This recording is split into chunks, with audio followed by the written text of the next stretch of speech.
Nepal-India Joint Commission is slated to kick off today. All eyes are on the meeting as there are a handful of stalled issues like stranded projects agreed by both the countries and the unattended report prepared by the Eminent Persons Group.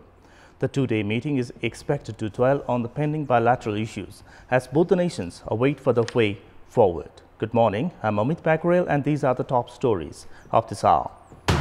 Meeting of the Nepal-India Commission to start today, Nepal prepared to revise the projects stranded for a long period of time and raised the issue of EPZ proposal. Senior leader of ruling Nepal Communist Party, Kumar Nepal, registers letter of dissatisfaction at Secretariat meeting, urges Prime Minister Oli to choose between the post of premiership and party chairman.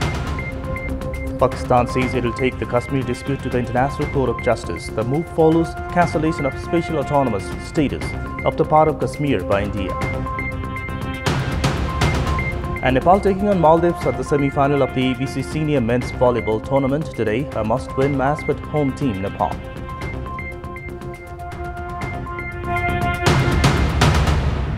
Let's begin with the national political updates.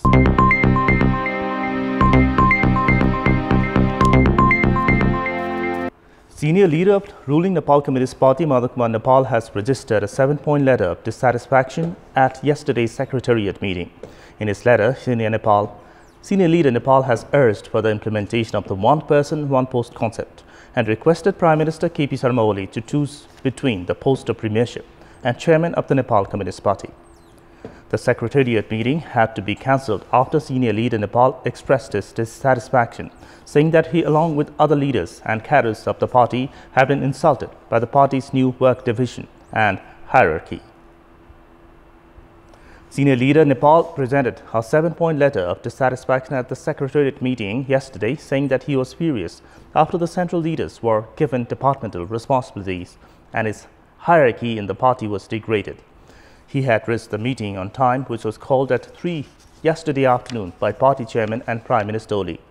Along with him, other Secretariat members reached the Prime Minister's office at Balwa Tower to attend the meeting. After Nepal registered his 7-point letter of dissatisfaction at the meeting, Chairman Duo KP Sharma Oli and Pushpa Kamal Dahal unexpectedly postponed the meeting until 11 a.m. today. In the first point of the letter, senior leader Nepal has accused his party of running without any rules, method or criteria. He has raised the issue of unification process in the second point, while in the third he has protested against the provision of dual responsibilities. Otherwise, in the fourth point, senior leader Nepal has accused the party of taking decisions without following the party committee's rules and trend. Meanwhile, in the fifth point, he has stated that he was insulted in a planned manner by raising the issue of hierarchy of the party leaders. In his sixth point, he has blamed the party of sidelining senior leaders and giving huge responsibilities to junior leaders.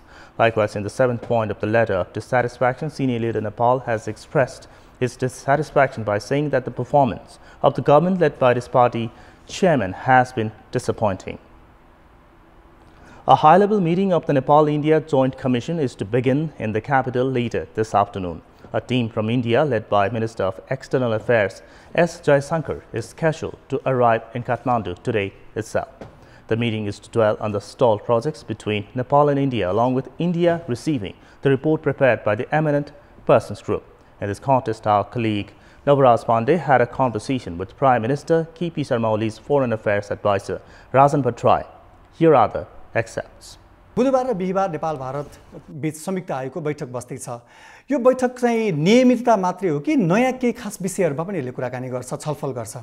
एउटा त नियमितै हो यो, किनभने हामीले 1987 मा बनायौं, 88 मा एउटा बैठक बस्यो, त्यसपछि एकैचोटी 14 मा बस्यो, 16 मा बस्यो, अहिले हामी 19 मा बस्न गइरहेका छौं। यसलाई नियमितता दिनुपर्छ भन्ने हाम्रो मान्यता हो, किनभने नेपाल र भारतका बीचमा यो बहुआयामिक सम्बन्ध हो, धेरै विषयहरू छन्, ती विषयहरूलाई एकै ठाउँमा ल्याएर छलफल गर्ने एउटा प्लेटफर्मको आवश्यकता महसुस गरेर यो बनेको हो। त्यसकारणले यो नियमितता हो, तर स्वाभाविक रूपमा यो नियमितता रहिरहँदाखेरि यसले मूलभूत रूपमा नेपाल भारतसित सम्बन्धित रहेका विषयहरूका बारेमा जुन विषयहरूको समाधानतर्फ उन्मुख छन् तिनीहरूलाई अझ गति दिने, जुन विषयहरू अल्झिएर बसिरहेका छन् तिनीहरूलाई समाधानतर्फ उन्मुख गराउने काम लगाउने यसको केन्द्रित हुन्छ र हुनुपर्छ। को एजेन्डाहरू सार्वजनिक भएका एजेन्डाहरूमा चाहिँ पुरानै विषयहरूमा धेरै हामी केन्द्रित रहेको देख्न सक्छौँ।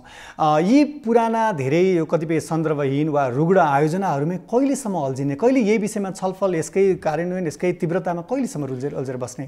यस्तो छ नवराजी, एउटा कुरा के हो भने हाम्रा हितमा दुईटै मुलुकले सहमति गरेका विषय छन् भने ती विषयलाई पुरानो भनेर हामीले पन्छाउन मिल्दैन। तिनीहरू राष्ट्रिय महत्त्वका छन्, हाम्रो मतलब चाहिँ राष्ट्रिय हितसित जोडिएर महत्त्वपूर्ण छन् भने जति पुराना भयो नि तिनीहरूलाई हामीले अगाडि बढाउनुपर्छ। यसमा पुरानो रुग्ण भन्ने कुरा हुँदैन।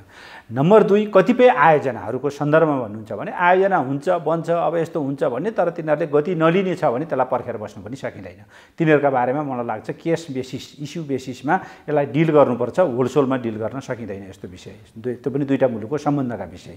तेस्रो कुरा के हो भने हामीले त जे अड्किएको छ, हामी कुन परिवेशमा छौँ भने हिजो भारतमा पनि एक किसिमको मतलब चाहिँ अवस्था थियो, हामी कहाँ त अस्थिर राजनीति, द्वन्द्व होइन, संविधान नबनिरहेको यस्तो स्थितिबाट हामीले फोकस गर्नै पाएका थिएनौँ। अब हामी स्थायी सरकार बनाएर हाम्रा इस्युहरूलाई फोकस र यो सरकारको स्थायित्व मात्रै होइन, हाम्रो नीतिको स्थायित्व पनि हो, पोलिसीको कन्सिस्टेन्सी, पोलिसी स्टेबिलिटी को पनि कुरा हो। यो पोलिसी स्टेबल बनाएर अगाडि लिएर जाने, आज के भनिन्छ 1 वर्षपछि त्यसैको निरन्तरता हो, 5 वर्षपछि त्यसैको निरन्तरता हो भन्ने गरी जाने वातावरण नेपालको मामलामा बनिरहेको छ, भारतको मामलामा बनिरहेको छ। यसले गर्दा यो नयाँ एउटा परिवेश हामीले जे बनाएका छौँ यसले अब हाम्रा हिजोका थुप्रै पेन्डिङ इस्युहरू जो जायज छन्, जरुरी छ, हामीले आवश्यकता महसुस गरेर सहमति गरेका छौँ, तिनीहरूलाई गति दिनुपर्छ, तिनीहरूलाई छिटोभन्दा छिटो टुङ्ग्याउनुपर्छ र नयाँ एरियाहरूको सम्भावनाहरूको खोजी पनि गर्दै जानुपर्छ। हो, यही सन्दर्भमा चाहिँ कतिपय फरक सन्दर्भमा सुरु भएका वा फरक सन्दर्भमा परियोजनाहरूको सुरुवात गरिएका र अहिले अगाडि बढ्न नसकेका कतिपय योजनाहरूको चाहिँ त्यसको पहिचान गरेर यसको विषयमा केही निर्णय हुन्छ यो स्वाभाविक रूपमा त्यसमा हाम्रा कतिपय मतलब चाहिँ योजनाहरू जुन योजनाहरूले गति लिन सकेनन् त्यस्ता योजनाहरूलाई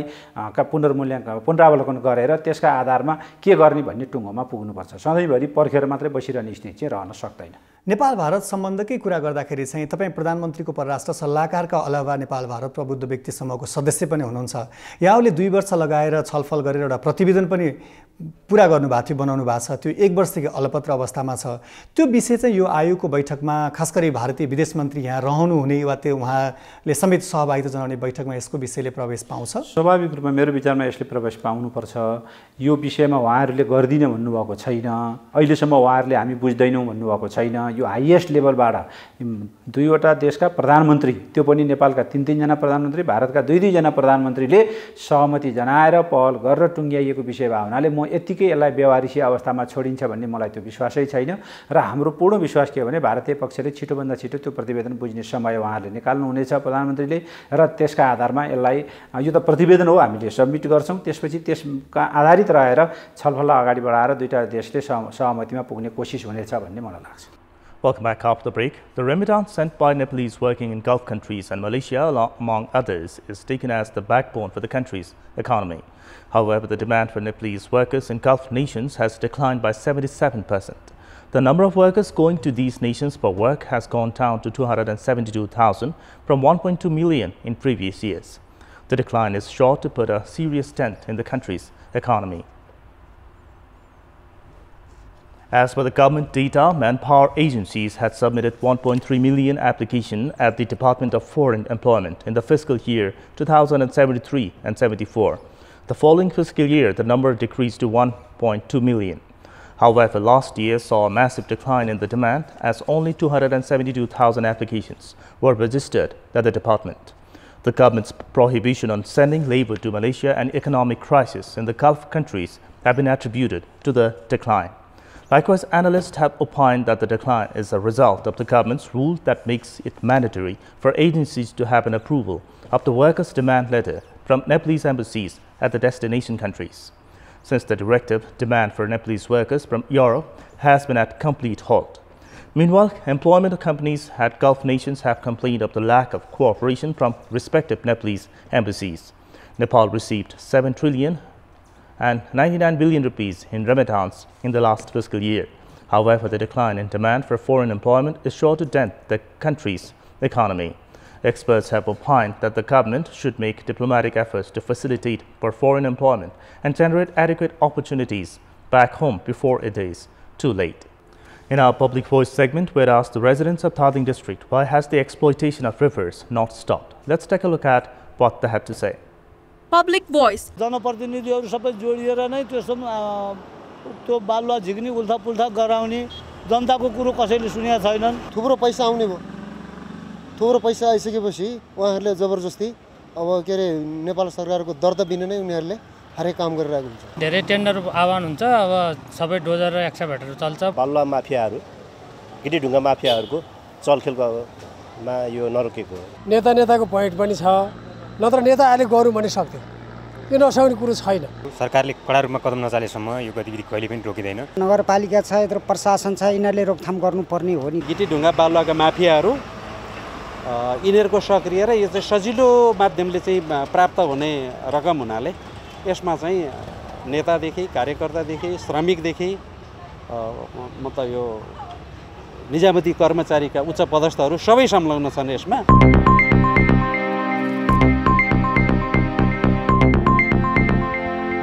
It's time now for our segment Public Pulse, where you text us with your opinion. Public Pulse.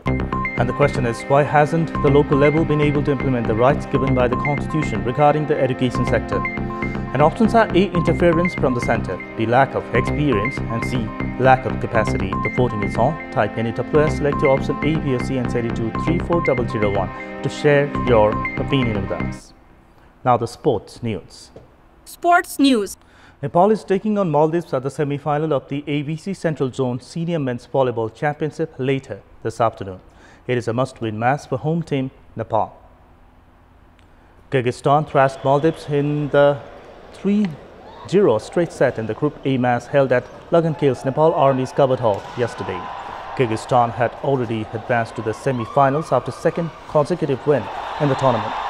Earlier, Kyrgyzstan had defeated home team Nepal as well in the straight set of 3-0. The winner in today's match will secure the berth as Group A runners-up in the semi-finals. The match is slated to start at 5 p.m. Nepal time. Uzbekistan is taking on Afghanistan and Bangladesh is up against Turkmenistan under Group B.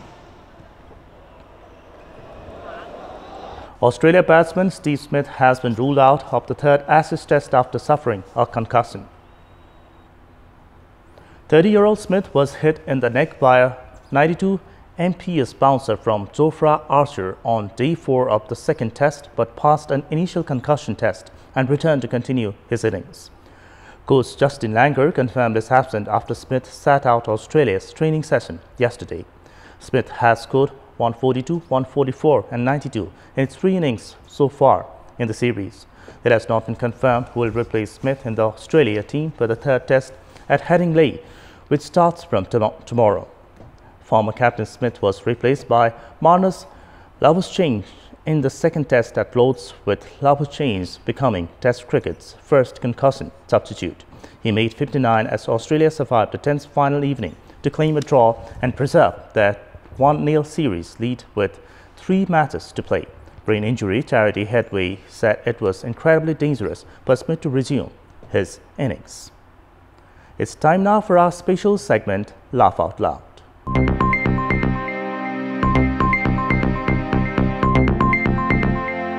This week's Laugh Out Loud is specially dedicated to the Prime Minister and Chairman of Nepal Communist Party, KP Sharma Oli, when the dispute within Nepal Communist Party refused to die down early last week, with the leaders of the two factions within the party standing firm on their demands for the leadership at various departments. The bone of contention specially revolved around the leadership of the two most sought-out departments, organization and school. When it all seemed that the dispute would linger on, Premier Oli perhaps played his master card that was falling sick, which eventually led to the cancellation of the high-profile meeting. But to the surprise of many political analysts, the leadership issue was done and dusted the very next day, with the erstwhile CPN-UML leaders at the sway leading majority of the departments, including organization and school. With the settlement reached between the two factions of the ruling Nepal Communist Party that was deemed largely unexpected by the political fraternity, it was believed that Prime Minister KP Sharma Oli must have taken the other chairman of the party, Pushpa Kamal Daha. And that's all for this hour. Keep watching Kantipur Television SD for more news and entertainment. Have a good day.